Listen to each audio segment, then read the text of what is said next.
How's it going, everybody? It's been quite the week in arm wrestling. We've got a few things to talk about today. We'll start off with the video that Leonidas Arcona did with Devon. He took a trip to Canada, and I believe he was staying over at one of their houses. He performed a pretty impressive lift while he was there. We'll get into that. And then Devon also showed him some of his new pronation exercises and the different variants that he has come up with. It's pretty interesting. I think you'll be curious to know what those are. Next, we'll move on to Milo. He recently moved to Australia and has quickly connected with a lot of really good pullers down there. He's got a video where he kind of dominates the 95 kg champ. So we'll go over that video. And then we've got Alizhan Muratov, or as I have been seeing, Alizhan 50K Muratov. He wants a match with Artyom at East vs. West 22. It's obviously not going to happen. Kind of weird to be calling him out now, but we'll get into that. Is he ducking David Dadikin? I've seen some polls, and it would seem that the majority of people do think he is ducking David Dadikin. So we'll get into all of that. But before we do, there are some big things coming up. If you didn't know, the Montana Armbender card is happening next week, I believe, next Saturday. So I want to say the pay-per-view is like $5 or $6. Come on, guys, you rent movies for that price. Just support local arm wrestling, support these guys. They are on the cusp of pro level arm wrestling. They're a lot of these guys. I mean, you got Sandra Sadis. He's obviously been at East vs. West. You've got Cody Wood. He's been there. A lot of these guys, they're right at that level. And if they can just have some success in these matches, you're gonna see these guys in the future at East vs. West. I can guarantee it. All right, let's go ahead and get into the first topic for today. So we've got Leonidas training with Devon. So he did pull with Devon. He pulled with Auden as well. The footage of them pulling isn't super helpful because Leonidas stonewalls Auden, Devon stonewalls Leonidas. So it's kind of hard to gauge what his actual level is at.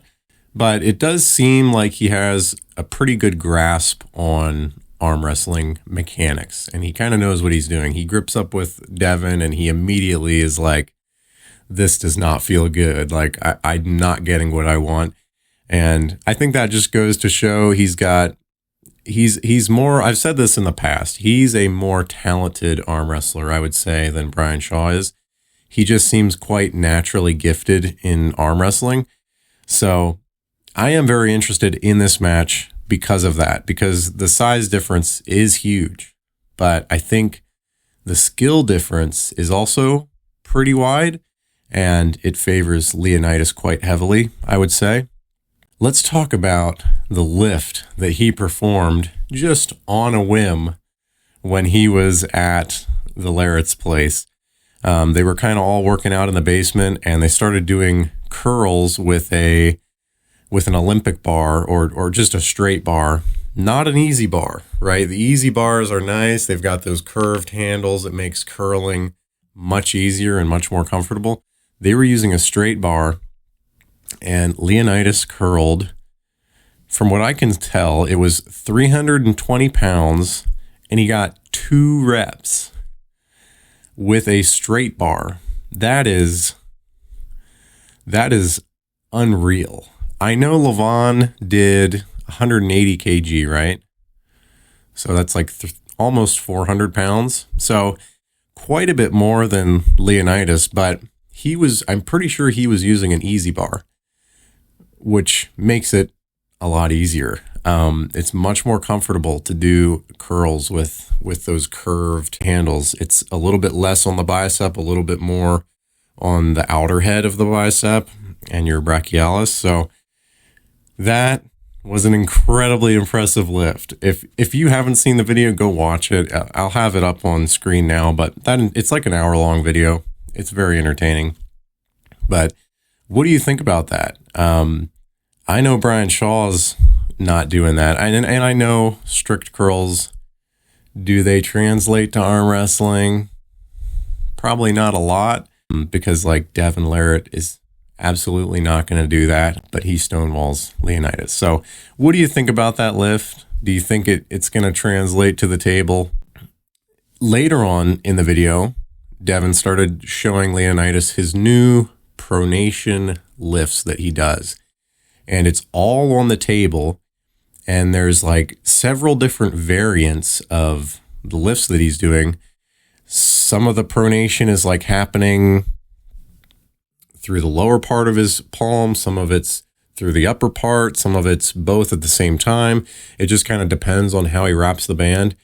It's super interesting. And if I had the means to have a setup like that, I would love to try it out, because it looks very sophisticated and probably very effective. It seems like it's hitting all the right angles.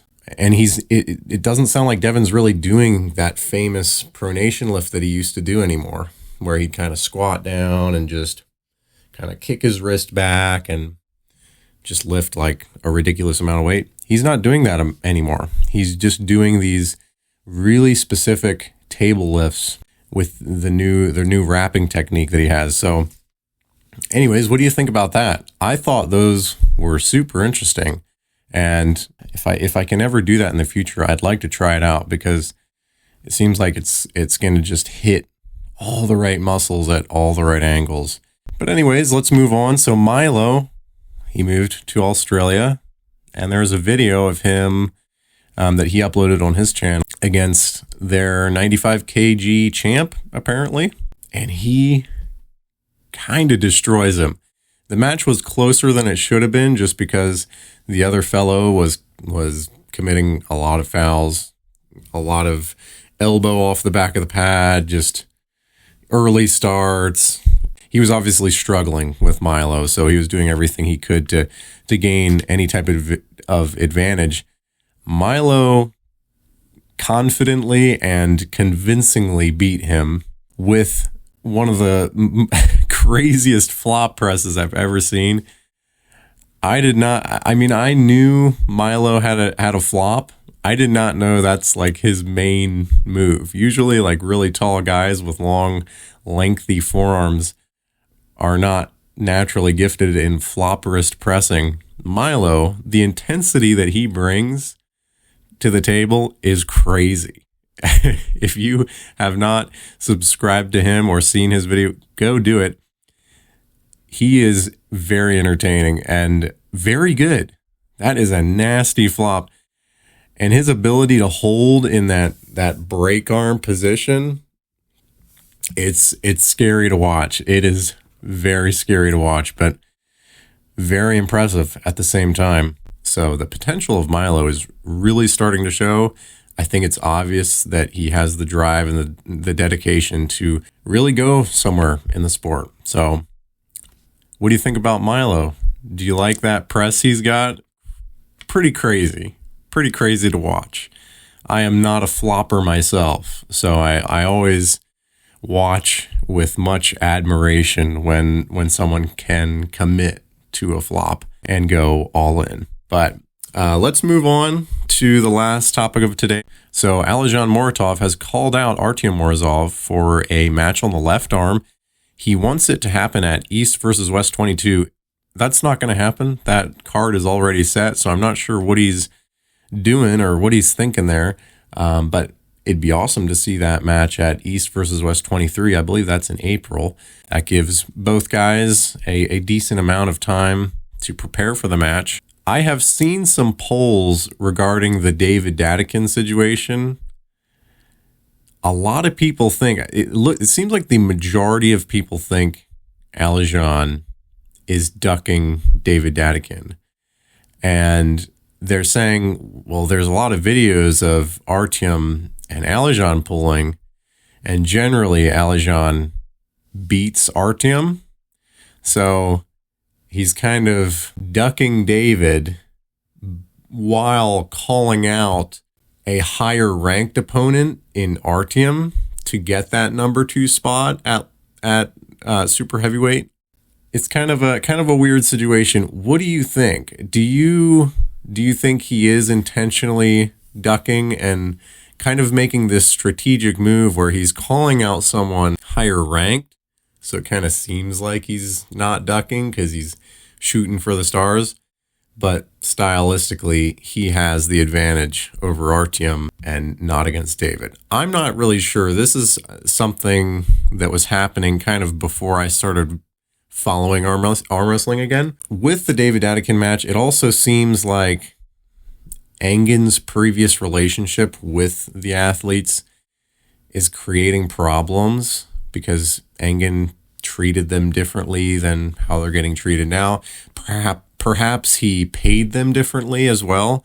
So I'm not sure what's going on there really, but it's kind of interesting. I'm assuming the Alizhan 50K nickname has something to do with him wanting to get paid a crazy amount of money to pull. Arm wrestling just ain't there yet, lil bro.